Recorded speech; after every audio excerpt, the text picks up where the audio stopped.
우리 계속해서 사사시대를 묵상하고 있습니다. 지난주에는 이스라엘의 첫 번째 사사인 온니엘에 대해서 같이 배웠고, 오늘 두 번째 사사 에훗에 대한 이야기예요. 당시 이스라엘 백성들이 하나님 앞에 범죄하여서 그들의 삶이 무너졌고, 그 무너진 자리에 모압 왕 에글론이 들어와서 이스라엘을 다스렸다, 이렇게 성경 이야기하고 있습니다. 우리 오늘 본문 앞절인데요, 12절과 13절 한번 같이 읽어볼게요. 자막을 통해서 12절 13절입니다. 사사기 3장 12절 13절 말씀 시작. 이스라엘 자손이 또 여호와의 목전에 악을 행하니라. 이스라엘 자손이 여호와의 목전에 악을 행함으로 여호와께서 모압 왕 에글론을 강성하게 하사 그들을 대적하게 하심에 에글론이 암몬과 아말렉 자손들을 모아 가지고 와서 이스라엘을 쳐서 종려나무 성읍을 점령한지라. 모압 왕 에글론이 강성해졌다. 그래서 이스라엘 백성들을 다스렸다. 그렇게 기록되어져 있습니다.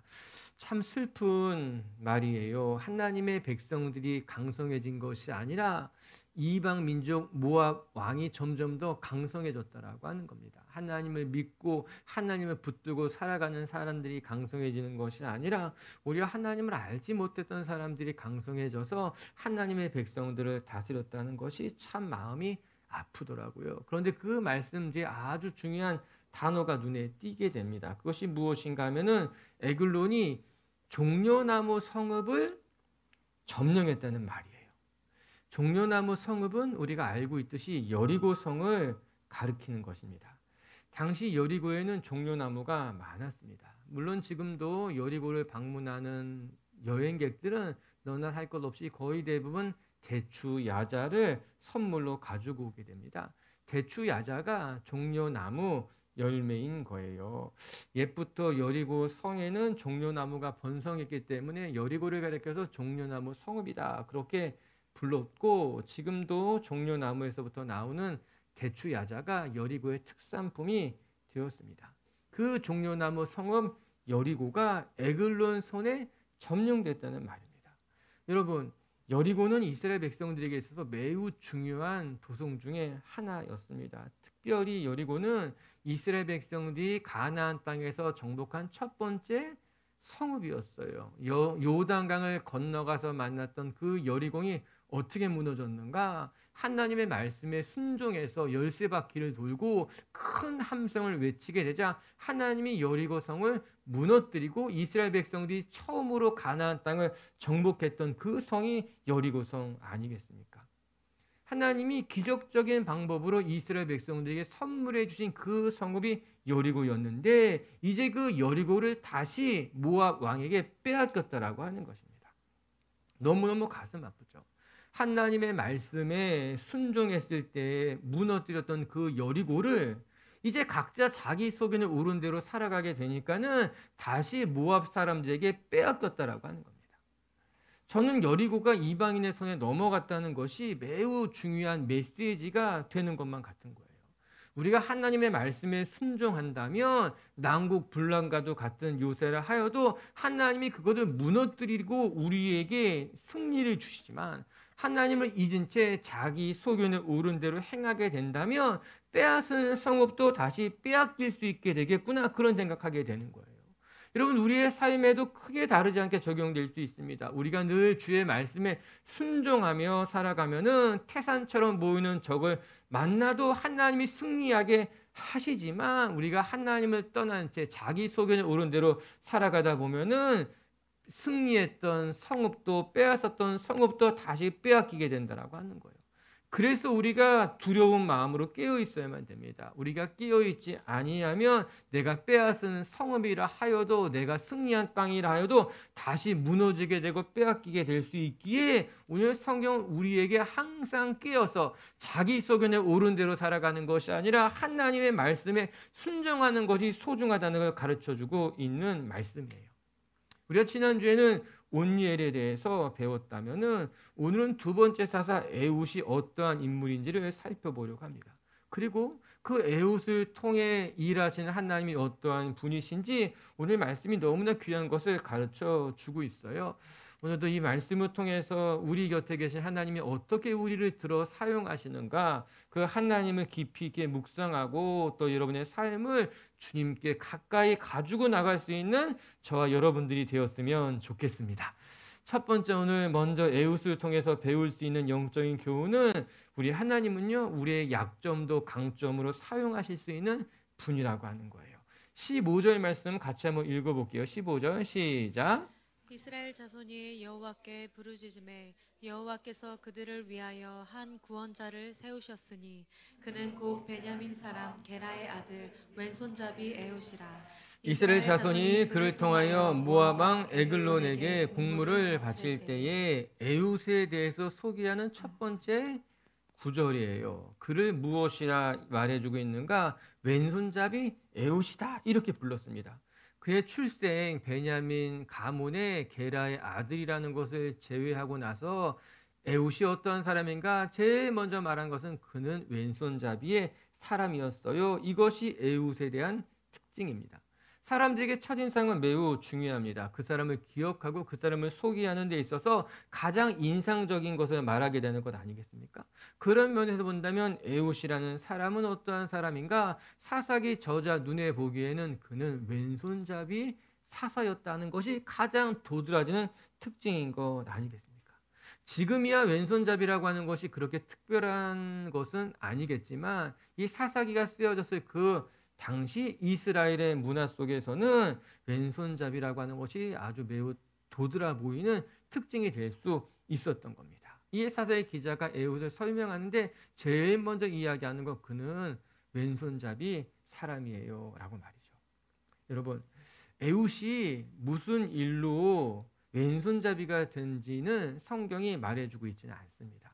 그런데 말씀을 자세히 뜯어보게 되면은 왼손잡이 에웃이다라는 말을 직역하잖아요. 히브리 말로. 그러면 그는 오른손을 사용할 수 없는 에웃이다, 이게 직역인 거예요.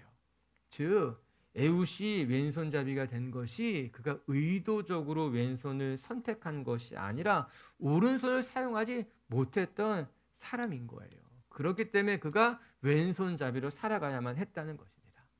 아마도 오른손을 사용할 수 없는 장애를 가지고 태어났거나 아니면 어떤 사고가 있었기에 에웃은 오른손을 쓰지 못하는 왼손잡이가 된 것입니다. 에웃의 인생을 들여다보면 안타까운 일임에 틀림이 없습니다. 남들 다 건강하게 양손을 사용할 수 있는 반면에 에웃은 양손을 다 사용할 수 없는 사정이 있었고, 그래서 왼손만으로 살아가는 그런 인생이 되었다라고 하는 것입니다. 오늘 본문을 좀 자세히 읽은 사람들은 이제 발견할 수 있었는데, 반면에 모압 왕 에글론은 어떠한 모습을 가졌는가? 그는 매우 비대한 사람이라고 말했습니다. 그만큼 그는 체구가 큰 거구와 같은 사람이었지요. 이 체구가 큰 사람을 두 손으로 감당해도 쉽지 않은 일인데, 이 사람에게 무려 18년이라는 시간 동안 압제를 당하고 있었다, 이렇게 이야기하고, 그 가운데 왼손잡이였던 에웃이 일어나서 그 비대했던 에글론을 제압하고 이스라엘을 구했다는 이야기를 하고 있는 것입니다. 사실 이 사건은 굉장히 놀라운 이야기예요. 양손을 다 사용해도 에글론을 상대하기가 쉽지 않은 일일 것인데, 한 손을 사용하지 못했던 에웃을 통해서 하나님이 그를 무찌르고 이스라엘을 구원했다고 하니까는 사실 놀라운 이야기죠. 그러면 왜 하나님께서는 이렇게 핸디캡을 가진 사람을 들어서 하나님의 뜻을 이루어 가신 걸까요? 양손이 모두 건강하고 그 일을 감당할 만한 사람을 들어서 사용해도 좋았을 텐데, 어찌하여 두 번째 사사 에웃은 한쪽 손을 사용하지 못했던 인물이었을까? 오늘 그것이 중요한 포인트가 될 수 있는 겁니다.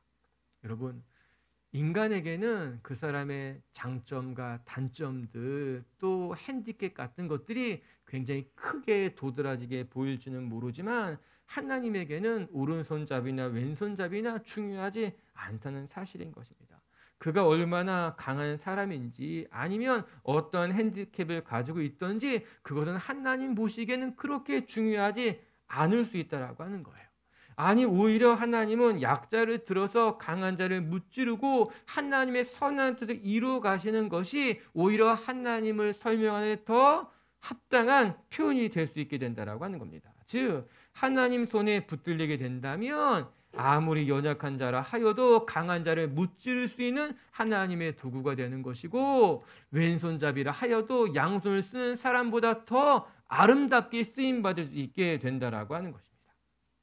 여러분, 왼손잡이 에훗은 연약한 사람이었어요. 객관적으로 본다면 에글론을 상대로 맞서 싸워 승리할 수 있는 인물은 아니었습니다. 그러나 하나님께서 이스라엘 백성들에게 분명하게 보여주고 싶었던 거예요.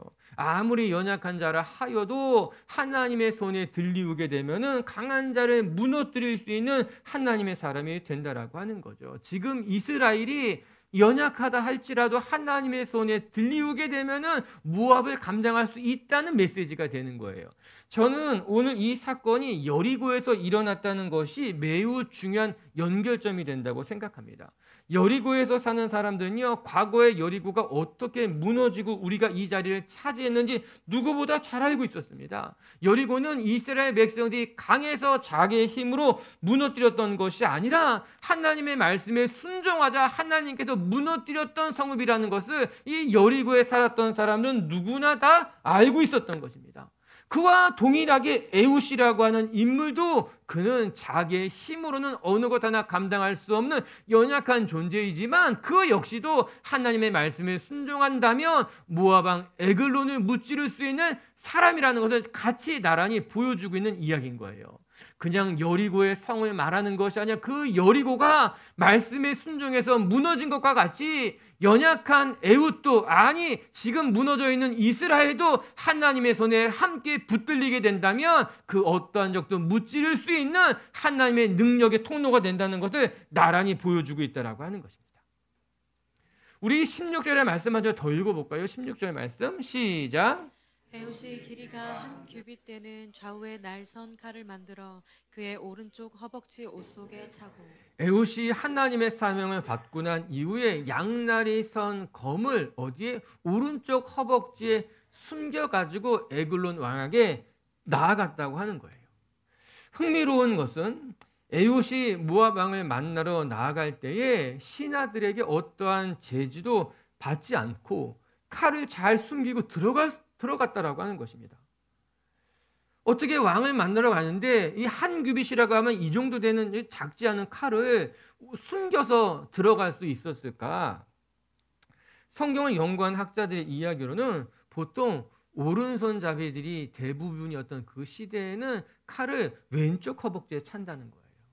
그러나 에훗은 왼손잡이였기 때문에 그의 칼을 어디에 숨겼는가? 자신의 오른쪽 허벅지에 숨겼고, 이 에글론의 신하들은 오른쪽 허벅지는 생각지도 못한 채 눈치를 채지 못하고 그냥 에글론을 만날 수 있게 길을 열어주게 되었다라고 하는 것입니다. 즉 에훗이 왼손잡이였다는 것이 에글론에게 접근할 수 있는, 어떻게 보면 아주 요긴하게 쓰이는 또 하나의 포인트가 됐다라고 하는 거예요. 그뿐만이 아니라 에훗이 오른손을 사용할 수 없었던 사람이었기에 그의 모습은 누가 보아도 위협적인 인물로는 보이지 않는다는 것입니다. 조공을 들고 왔던 그 에훗을 에글론의 신하들이 보기에는 그냥 몸이 불편한 조공을 바치러 온 사람 정도로만 보는 것이지, 어느 누구도 에훗을 보면서 야, 저 사람이 우리 모압 왕을 해할 것이라고는 상상할 수 없었다라고 하는 거예요. 학자들의 이야기에는 공통점이 있죠. 에훗이 왼손잡이라고 하는 그 사실이 상대방을 속일 수 있는 결정적인 요소가 된 것입니다. 에훗이 갖고 있었던 이 핸디캡이 오히려 하나님의 일을 감당하는 데 있어서 매우 요긴하게 사용되었다라고 하는 사실입니다. 저는 말씀을 대하면서 여러분, 하나님께서는요, 우리가 가진 약점들, 단점들을 통해서 오히려 하나님의 일들을 완성해 가는데 사용하는구나 싶었던 거예요. 우리 생각에는 내가 가진 약점과 단점들이 오히려 하나님의 뜻에 거슬릴 것만 같지만 하나님께서는 우리의 약점까지도 선하게 사용하셔서 하나님의 나라에 요긴하게 사용하신다라고 하는 것입니다. 우리는 내가 가진 단점들이 나를 연약한 존재로 만든다고 낙심할 때가 있지 않습니까? 그걸 기억하시길 바랍니다. 하나님 손에는 나의 약점도 강점이 되기도 하며 나의 약점을 통해서도 오히려 선하신 하나님의 뜻이 더 아름답게 드러날 수 있다. 오늘 성경 이야기하고 있는 거예요. 이런 바울의 고백을 같이 한번 읽어볼까요? 고린도전서 1장 27절 28절 말씀인데 한번 읽어볼게요. 시작. 그러나 하나님께서 세상에 미련한 것들을 택하사 지혜 있는 자들을 부끄럽게 하려 하시고 세상에 약한 것들을 택하사 강한 것들을 부끄럽게 하려 하시며 하나님께서 세상에 천한 것들과 멸시받는 것들과 없는 것들을 택하사 있는 것들을 패하려 하시나니. 말씀 읽다 보니까는 재밌더라고요. 하나님께서 없는 것들을 택해서 있는 것들을 패하신다라고 하는 거예요. 아마 뭐 그런 표현으로 한 건 아니었지만 지금 우리가 살아가는 시대에 이런 표현들을 하죠. 하나님께서 없는 것들을 오히려 더 택하셔서 있는 것들을 무너뜨리십니다. 하나님은 미련한 자를 택해서 지혜로운 자를 무색하게 만들며 연약한 자를 통해서 강한 자를 무찌르는 것이 하나님의 방법이라고 하는 거예요. 여러분, 우리의 삶에도 나의 연약한 것이 오히려 하나님 보시기에 아름다운 재료가 되어서 나의 부족한 단점들이 오히려 하나님께서 강점으로 바꾸셔서 하나님의 선한 뜻을 이루어 가실 것을 기대하면서 여러분의 약점까지도 하나님 앞에 기쁘게 내어드릴 수 있는 성도님들 되시기를 주님의 이름으로 축복합니다. 사람마다 다 약점이 있습니다. 어떤 사람은 관계가 참 큰 약점이 되고 또 어떤 사람들은요 자신이 갖고 있는 연약한 건강 같은 것이 약점이 되기도 하고 또 사람마다 저마다 부족한 것들이 다 있어요. 그런데 그 부족한 것을 통해서 하나님을 만나게 되는 거예요. 그 부족한 것이 하나님의 영광을 더 크게 드러낼 수 있는 통로가 되기도 한다라고 하는 거예요. 그렇기 때문에 우리는요 나의 약점과 부족함을 보고 낙심하는 것이 아니라 나의 연약한 것을 볼 때마다 하나님을 기대하는 거예요. 여러분, 우리가 연약하기 때문에 하나님이 필요한 거죠. 우리가 연약할 때 하나님의 강함이 드러나게 되는 것 아니겠습니까? 바울이 고백한 것 같이 나는 날마다 나의 약한 것을 자랑하노라. 내가 나의 연약함을 자랑할 때 하나님이 일하신다는 것을 경험한 건 아니겠습니까? 오늘도 여러분들의 연약한 것이 여러분을 망하게 하는 것이 아니라 하나님을 드러내게 할 줄로 믿습니다. 여러분의 약점이 오히려 하나님의 일하시는 것을 보게 되는 통로가 될 줄로 믿고 오늘도 우리 함께 나의 연약함까지도 주님 앞에 내어드리는 저와 여러분들이 되시기를 주님의 이름으로 축복합니다. 두 번째 또 말씀을 통해 우리가 배우게 되는 또 하나의 교훈은 아무리 연약한 사람이라 하여도 하나님이 세우시면 용감해지고 담대해지고 하나님의 사명을 감당할 수 있게 된다는 거예요. 21절과 22절 말씀 같이 읽어볼게요. 시작. 에훗이 왼손을 뻗쳐 그의 오른쪽 허벅지 위에서 칼을 빼어 왕의 몸을 찌르매 칼자루도 나를 따라 들어가서 그 끝이 등 뒤까지 나갔고 그가 칼을 그의 몸에서 빼내지 아니하였으므로 기름이 칼날에 엉겼더라. 영화에서나 볼 것 같은 장면이 연출되고 있습니다. 모압 왕에게 공물을 바치러 갔던 그 연약한 에훗이 자기 오른편 허벅지에서 칼을 뽑아가지고 모압 왕, 그 비대한 모압 왕을 찔렀는데 그 칼 자루까지 딸려가서 모압 왕의 몸을 관통하고 그걸 그냥 내버려 둔 채 오늘 이 에훗이 그 방의 문을 탁 닫고 빠져나왔다는 이야기인 거예요. 저는 이 장면이 굉장히 놀라운 것이 여러분, 이 일을 행했던 사람이 대단한 장수가 아니라 늘 조공을 바치러 들어갔던 왼손잡이 에훗이 이 놀라운 일의 주인공이라고 하는 것입니다. 여호수아와 같은 장수가 들어가서 자신의 칼로 적장을 찌르고 나왔다면 고개가 끄덕여지죠. 역시 대단한 사람이라고 생각하겠지만 에훗은 전혀 그런 사람이 아니었습니다. 그럼에도 불구하고 오늘 사건을 들여다보면은 에훗이 매우 담대하게 마치 장수와도 같이 그의 칼을 뽑아서 적장을 무찌르고 그 장소를 잘 마무리하고 빠져나왔다는 것이 너무 대단해 보이는 거예요. 아니, 어떻게 이 사람이 이렇게 담대해진 것일까? 무엇이 이 사람에게 이렇게 용기를 준 것일까? 여러분, 그 해답이 앞서 살펴본 15절 말씀에 나와 있습니다. 여호와께서 그를 구원자로 세우심에 이 모든 일이 감당했다는 거예요.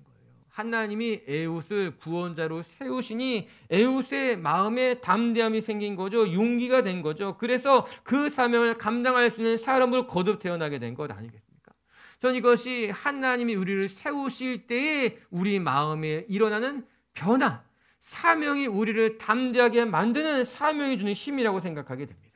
여러분, 연약한 사람이라 하여도 하나님이 사명을 주시면은 그 사명을 감당할 수 있는 마음도 주시고 담대함도 주시고 그 사명이 우리를 이끌어가는 것을 경험하게 될 줄로 믿습니다.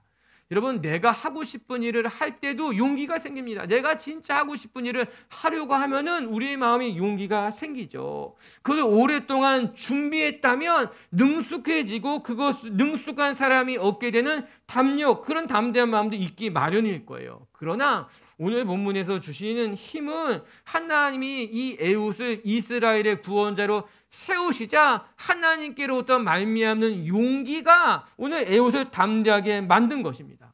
내가 하고 싶은 일을 할 때는 내 속에는 용기가 일어나게 되는 거죠. 그러나 하나님이 사명을 주실 때에는 하나님께로부터 말미암는 담력이 우리 안에 일어나게 된다라고 하는 거예요.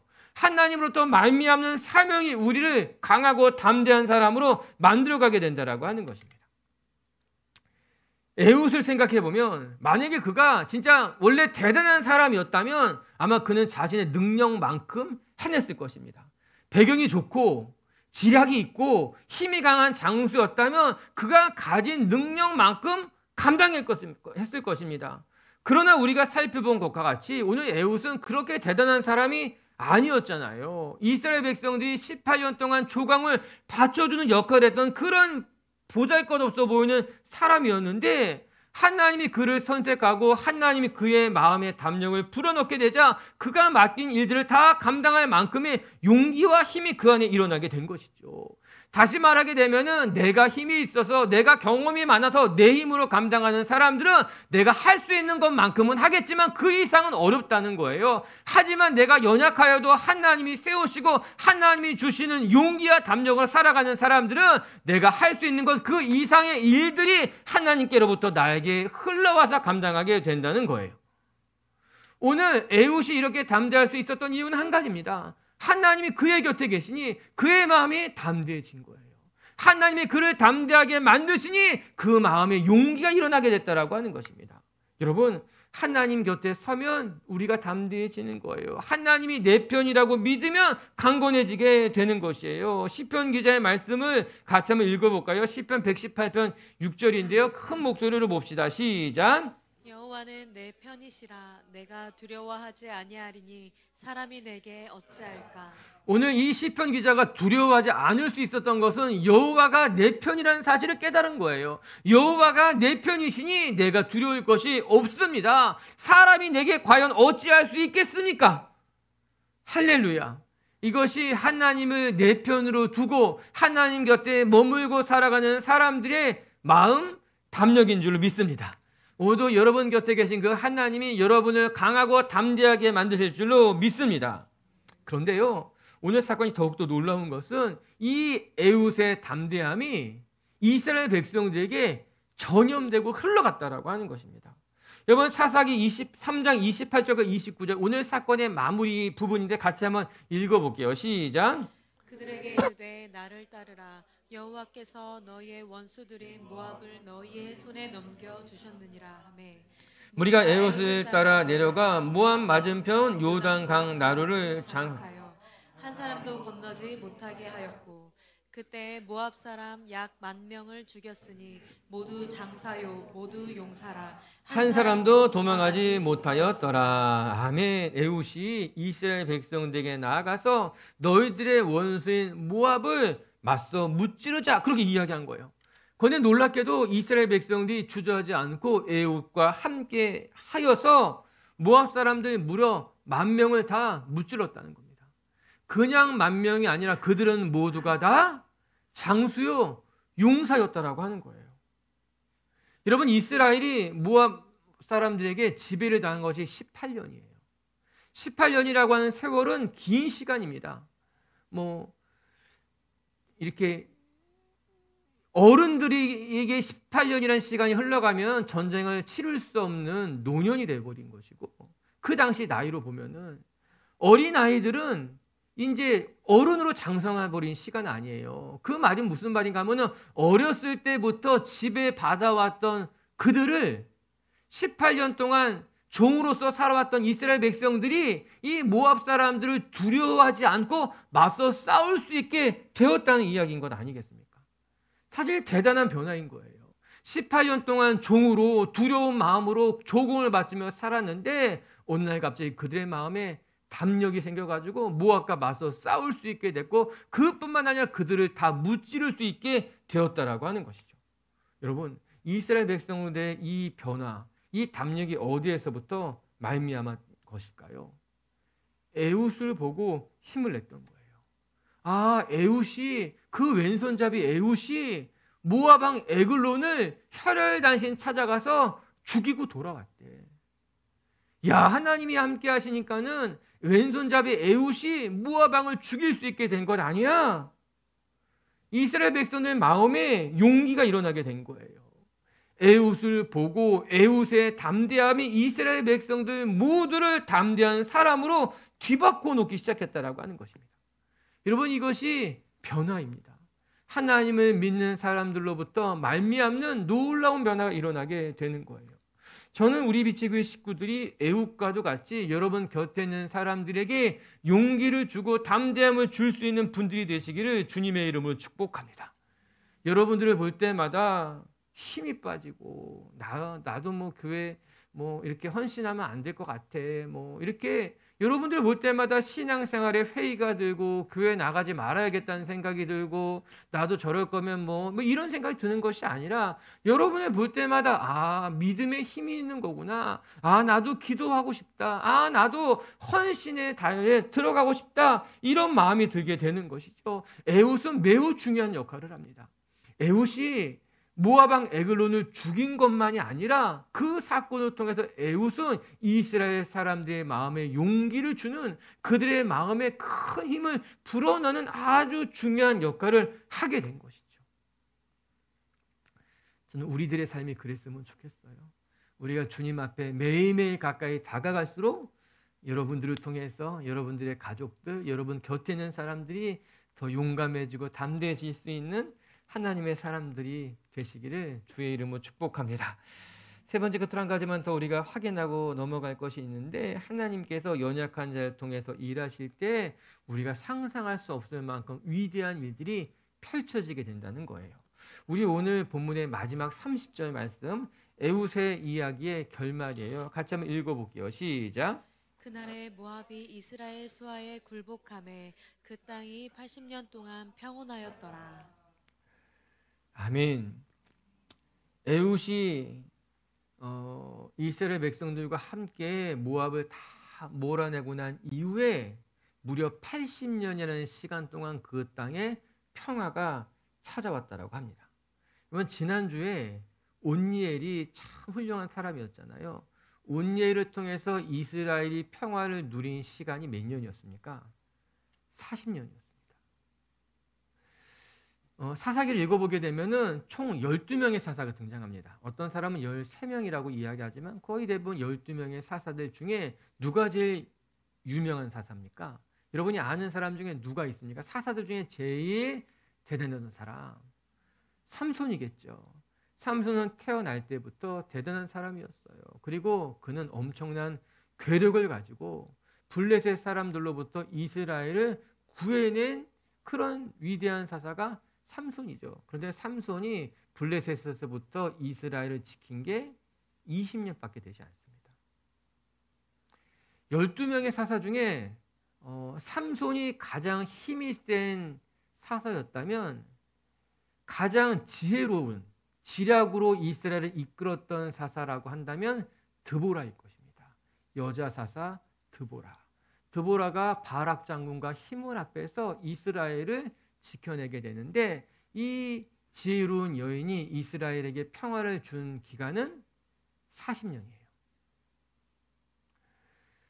12명의 사사 중에 가장 큰 힘, 괴력을 가졌다 하여도 이스라엘을 평안하게 이끈 것은 20년밖에 되지 않았던 삼손이고 아무리 뛰어난 지혜를 가진 여인이라 하여도 40년 정도 이스라엘에게 평화를 주었다는 겁니다. 그런데 에훗은 어떤 사람이에요? 오른손을 쓸 수 없는 연약한 인생의 왼손잡이였지만 그가 하나님의 말씀에 순종했을 때 무려 지금까지 경험해 보지 못했던 거의 한 세기에 가까운 80년이라는 기간 동안 이스라엘이 모압으로부터 자유케 평화의 때를 누리게 됐다라고 하는 것입니다. 이런 기대가 되는 사람들이 있어요. 그가 가진 것들이 많아서 그가 지금까지 해온 것을 보면은 야, 저 사람 잘할 사람 같아. 그런 기대가 되는 사람들이 있죠. 왜냐하면 가진 것들이 많으니까. 그런데 가만히 보면요, 기대가 되는 사람들은요 거의 대부분 그 기대만큼만 합니다. 즉 자기가 가진 그 능력만큼만 펼쳐내게 됩니다. 그러나 때로는 기대하지 않았던 사람들이 정말 놀랍게 일을 만들어내는 경우들도 있습니다. 우리의 기대치가 낮아가지고 놀라는 것이 아니라 요목조목 따져보게 되면은 야, 저 사람이 이만큼까지 할 만한 사람이 아닌데, 아니 오히려 우리가 기대했던 사람들보다도 더 큰 그런 어떤 퍼포먼스를 만들어내는 경우들이 종종 있는 거예요.